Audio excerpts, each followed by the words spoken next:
Yeah, I think that.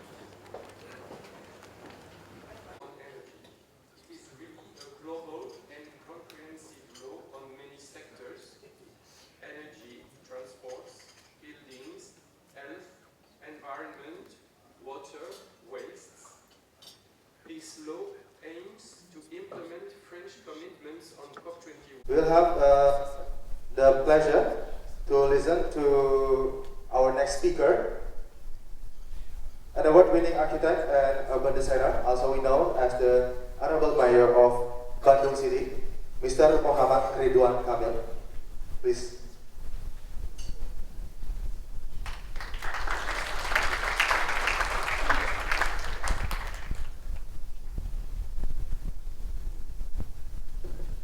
Thank you.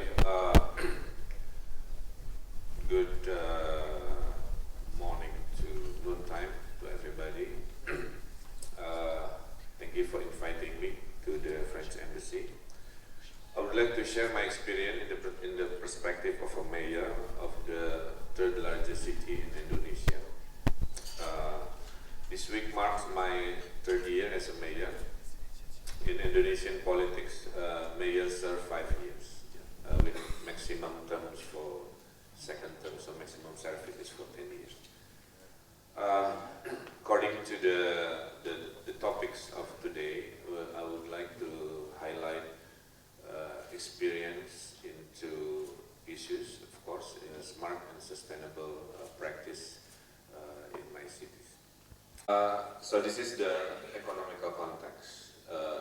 We are getting borderless in connections towards the business. For example, next month I will fly to Kuala Lumpur to open a flag store of my creative product called Little Bandung.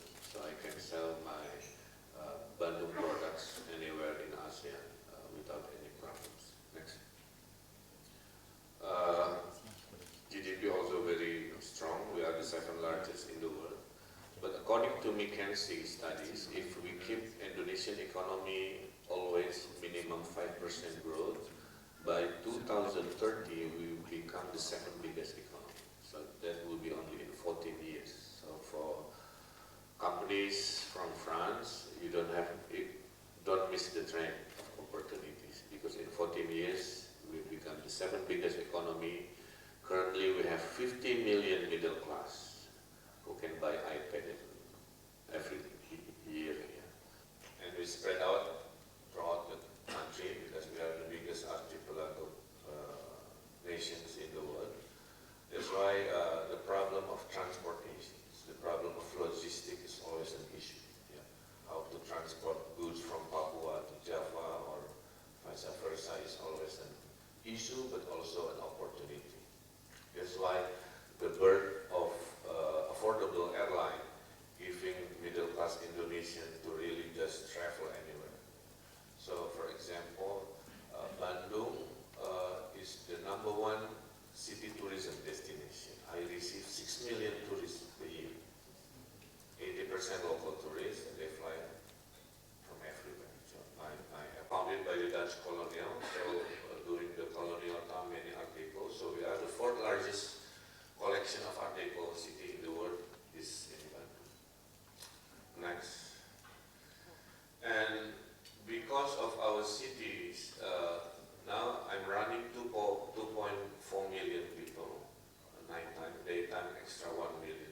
So because I'm running this metropolitan city, but 60% under 40, so I'm running technically a youth city. So when you have a youth educated, then the economy more or less getting to what we call added value economy, some says knowledge economy, some call hobbynomics, from hobby to economics. My city can double digit the economy. Indonesia grow 5%, my city grow almost to 8%. I think European nation is below 3%, so my city is very fast. So in 14 years, when Indonesia became the second biggest economy, we already have a program or projects that we would like to engage, from waste to energy. That's $200 million projects to solve our waste problem to smart city and so on, that really try to make Bandung become the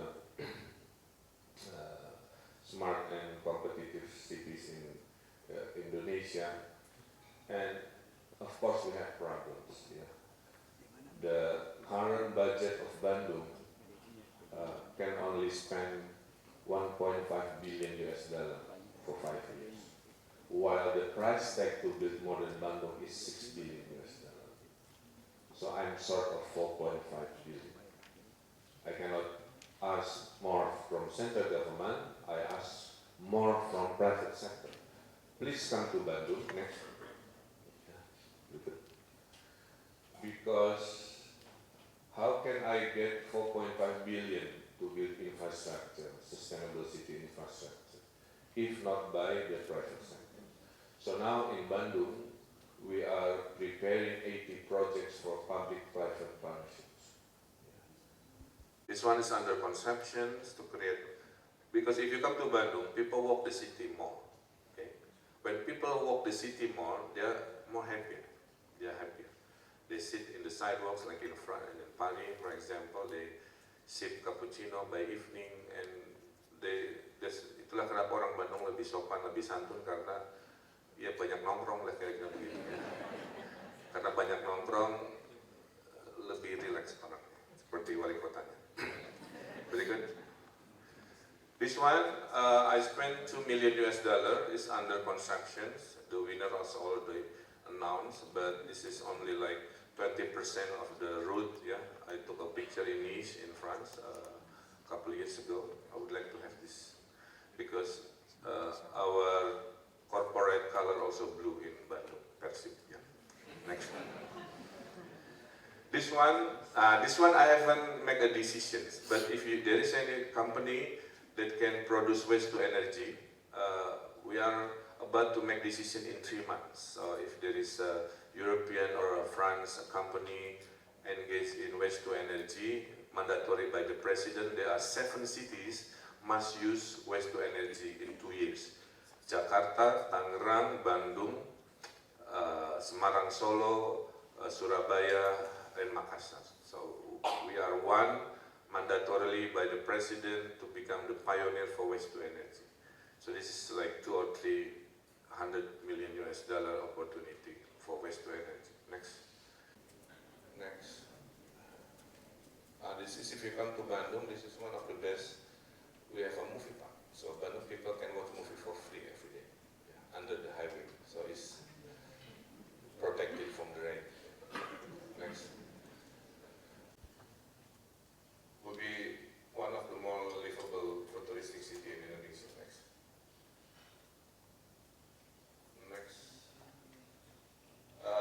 This is the first quarters that we will build, inspired by Barcelona city blocks. Yeah. We call it Barcelona blocks. And the ITB, the Institute of Technology, is building the building also here in Bandung Technopolis. Next. Last one in my presentation is I'm reforming the governance. I fight corruption using technology.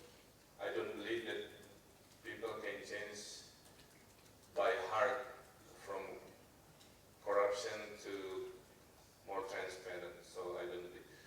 My philosophy is I'm using the system. Yeah, we fit the system by using technology. Next. So, for example, this year we use e-budgeting. Yeah. Before e-budgeting, there are thousands of programs for my department. Everybody say, Mr. Mayor, approve my program. Everything is important. Okay. But with e-budgeting, I can control, I can check priorities, and suddenly I can delete it 1,200 programs this year.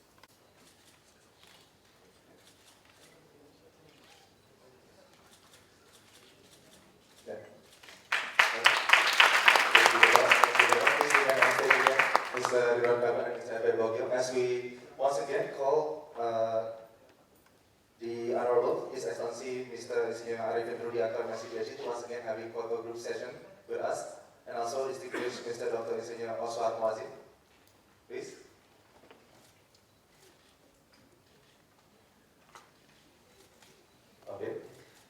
Thank you very much, all the distinguished speakers and delegates. Get back on your seat. Ridwan Kamil, the mayor of Bandung, one of the, actually the first Indonesian smart city for the country. When you talk about smart city, the definition seems to be different from areas to areas, cities to cities, particularly for Indonesia or even for Bandung, the case of Bandung. What is the main focus, the right goal for smart cities in Bandung? Yeah, smart city is a new term, used by cities all over the world. That basically the city that focus using technology to manage the city. Then we have term smart cities. Now, in Bandung, we refer smart city is basically transforming the whole very conventional way of managing city to more faster, to more transparent, to more digital in an umbrella called smart city. Smart city means not only the city has a very sophisticated technology, but also is the mindset that people use more technology to make their life easier. Yeah? For example, if I'm individual, I'm using smartphones, no longer very old school phones.